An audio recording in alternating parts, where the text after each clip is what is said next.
Hello friend, स्वागत है आपका इस यूट्यूब चैनल में। दोस्तों, आज की वीडियो आपके लिए बेहद ही इंटरेस्टिंग होने वाली है, क्योंकि दोस्तों आज हम पढ़ने जा रहे हैं उत्तर प्रदेश राज्य व्यवस्था के बारे में।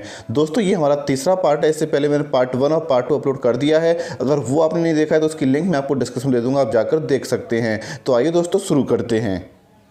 तो दोस्तों, शुरू करने से पहले मैं आपको एक बात बताना चाहूँगा। यहाँ पर मैं आपको हर सवाल को काफ़ी बारीकी से समझाऊंगा, जिससे कि दोस्तों उस सवाल संबंधित जितने सवाल आपके पेपर में बने आप उसका आसानी से उत्तर दे सकें। तो आइए दोस्तों शुरू करते हैं आज का सबसे पहला सवाल और इस टॉपिक का 22वां सवाल।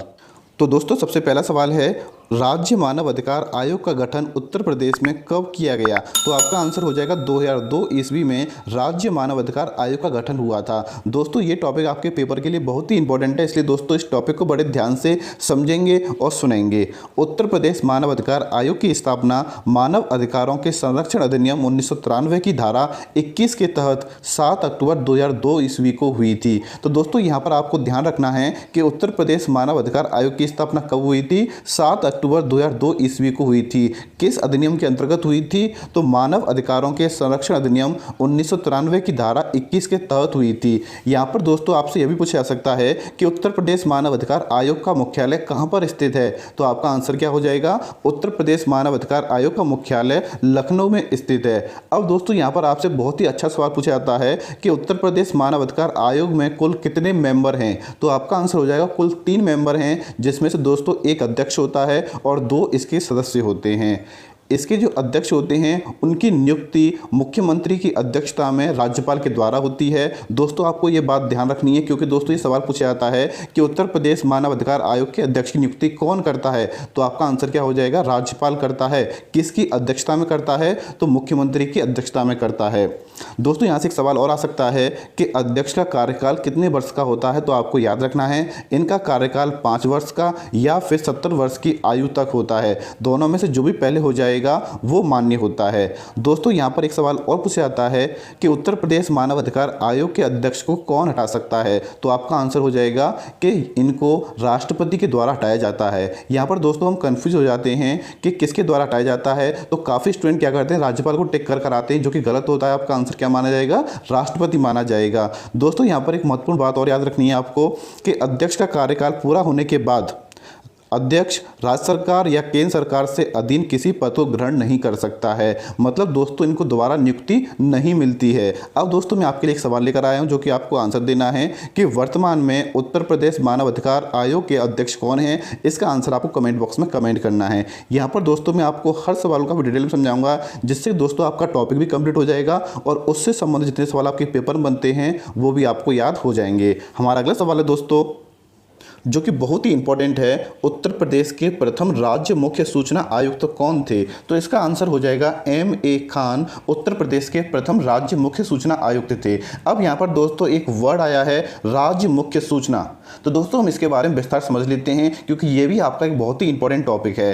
राज्य सूचना आयोग, जिसको दोस्तों हम RTI बोलते हैं, राइट टू इंफॉर्मेशन, राज्य सूचना आयोग का गठन 14 सितंबर 2005 ईस्वी को किया गया था। तो दोस्तों अगर आपसे पेपर में पूछा जाता है कि राज्य सूचना आयोग का गठन कब हुआ था, तो आपका आंसर क्या हो जाएगा? 14 सितंबर 2005 ईस्वी को हुआ था। और राज्य की प्रथम सूचना आयुक्त न्यायमूर्ति M.A. खान ने 22 मार्च 2006 को पद ग्रहण किया था। तो दोस्तों यहाँ पर आपको ये याद रखना है, ये बहुत ही छोटे छोटे पॉइंट हैं जो कि आपको याद रखना है और जिससे दोस्तों आपको सफलता बहुत जल्दी मिल जाएगी। तो अगर आपसे पेपर में पूछा जाता है कि राज्य सूचना आयोग का गठन कब हुआ था, तो आपका आंसर क्या हो जाएगा? 14 सितंबर 2005 ईस्वी को हुआ था। वहीं अगर आपसे यह पूछा जाता है कि इसकी प्रथम सूचना आयुक्त तो कौन थी, तो आपका आंसर क्या हो जाएगा? न्यायमूर्ति M.A. खान थी, जिन्होंने 22 मार्च 2006 ईस्वी को पद ग्रहण किया था। अब दोस्तों आपसे यह भी पूछा जा सकता है कि राज्य सूचना आयोग का मुख्यालय कहां पर स्थित है, तो आपको पता होना चाहिए राज्य सूचना आयोग का मुख्यालय लखनऊ में स्थित है। दोस्तों इसमें सदस्यों की संख्या कितनी होती है? तो राज्य सूचना आयोग में एक मुख्य सूचना आयुक्त होता है और 10 राज्य सूचना आयुक्त होते हैं। तो कुल मिलाकर 11 सदस्य होते हैं, जिसमें से एक कौन होता है? अध्यक्ष होता है और 10 इसके सहयोगी होते हैं। दोस्तों इसके अध्यक्ष की नियुक्ति मुख्यमंत्री की अध्यक्षता में राज्यपाल के द्वारा की जाती है और इनका जो कार्यकाल होता है दोस्तों वो 5 वर्ष का होता है या फिर 65 वर्ष की आयु तक होता है। तो आपको यहाँ पर ध्यान रखना है कि राज्य सूचना आयोग के अध्यक्ष का कार्यकाल 5 वर्ष का होता है या फिर 65 वर्ष की उम्र तक वो कार्यभार को संभाल सकते हैं, लेकिन दोनों में से जो भी पहले हो जाएगा वो मान्य होगा। अब दोस्तों यहाँ पर एक सवाल आता है कि राज्य सूचना आयोग के अध्यक्ष को कौन पद से हटा सकता है, तो आपका आंसर हो जाएगा राष्ट्रपति के द्वारा इनको हटाया जा सकता है। तो दोस्तों आपको ये चीज़ें याद होनी चाहिए, जिससे कि दोस्तों आप यहाँ पर बहुत ही अच्छी तरीके से तैयारी कर सकें। आपको वीडियो को स्किप नहीं करना है। अगर दोस्तों आप को पहले से सब चीज़ पता है तो भी आप इसको पढ़ते रहिए, आपका रिवीजन हो जाएगा और एक तरीके से मजबूती आपको मिल जाएगी। हमारा अगला सवाल है दोस्तों, उत्तर प्रदेश लोक सेवा प्राधिकरण की स्थापना कब की गई थी, तो आपका आंसर हो जाएगा 1976 ईस्वी में उत्तर प्रदेश लोक सेवा प्राधिकरण की स्थापना हुई थी। हमारा अगला सवाल है, उत्तर प्रदेश के प्रथम राज्यपाल कौन थे, तो आपका आंसर हो जाएगा श्रीमती सरोजिनी नायडू उत्तर प्रदेश की प्रथम राज्यपाल थी, जिनका कार्यकाल 15 अगस्त 1947 ईस्वी से 2 मार्च 1949 ईस्वी तक रहा था। यहाँ पर दोस्तों आपसे यह पूछा जा सकता है कि भारत की प्रथम महिला राज्यपाल कौन थी, तो आपका आंसर हो जाएगा श्रीमती सरोजिनी नायडू भारत की प्रथम महिला राज्यपाल रही हैं। वहीं दोस्तों आपसे यह भी पूछा जा सकता है कि उत्तर प्रदेश के दूसरे राज्यपाल कौन थे, तो आपका आंसर हो जाएगा वीबी मलिक उत्तर प्रदेश के दूसरे राज्यपाल थे। दोस्तों यहाँ पर मैं आपको बता दूं कि राज्यपाल के बारे में मैंने आपको पहले एक्सप्लेन कर दिया था पिछली वीडियो में। अगर वो वीडियो आपने नहीं देखी तो उसकी लिंक मैं आपको डिस्क्रिप्शन दे दूंगा, वहाँ पर जाके आप देख सकते हैं। हमारा अगला सवाल है दोस्तों, तो निम्नलिखित में कौन उत्तर प्रदेश के मुख्यमंत्री नहीं थे, तो आपका आंसर हो जाएगा कृष्ण चंद्र पंत उत्तर प्रदेश के मुख्यमंत्री नहीं थे। वहीं बात करें दोस्तों गोविंद बल्लभ पंत की, तो ये उत्तर प्रदेश के पहले मुख्यमंत्री थे।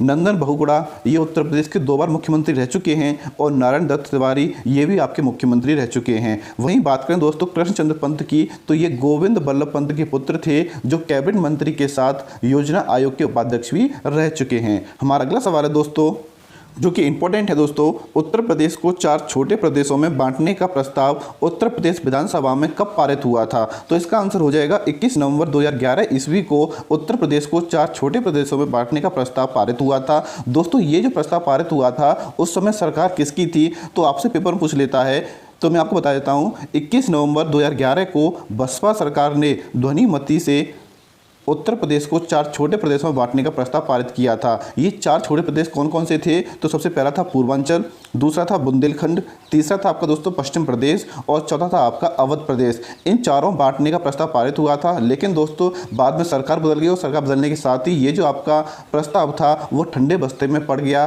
और बाद में इसका बंटवारा नहीं हो सका। हमारा अगला सवाल है दोस्तों, जो कि बहुत ही आसान सवाल है, उर्दू को जिस वर्ष उत्तर प्रदेश की भाषा के रूप में सरकारी मान्यता प्रदान की गई वह था 1989। तो दोस्तों 1989 ईस्वी में उत्तर प्रदेश को दूसरी भाषा मिली थी जिसका नाम है उर्दू। तो पेपर में आपसे पूछा जाता है कि उत्तर प्रदेश की दूसरी भाषा कौन सी है, तो आपका आंसर क्या हो जाएगा, उर्दू है, जिसको दोस्तों 1989 ईस्वी को राजभाषा घोषित किया था। वहीं दोस्तों अगर आपसे पेपर में पूछा जाता है कि उत्तर प्रदेश की प्रथम राजभाषा कौन सी है, तो आपका आंसर क्या हो जाएगा, हिंदी है, जो कि दोस्तों 1947 ईस्वी को घोषित हुई थी। तो आपको इन दोनों सवालों को याद रखना है। मैंने ये पहले भी आपको बता दिया था, लेकिन दोस्तों एक बार फिर रिपीट कर देता हूँ। हमारा अगला सवाल है दोस्तों, उत्तर प्रदेश के किस जिले में देश के प्रथम पुलिस संग्रहालय की स्थापना की गई है, तो आपका आंसर हो जाएगा गाजियाबाद। गाजियाबाद में उत्तर प्रदेश के प्रथम पुलिस संग्रहालय की स्थापना हुई है। दोस्तों ये आपको याद रखना है, बहुत ही बार पेपर में पूछा जा चुका है। UPSSC में तो अक्सर ये पूछा जाता है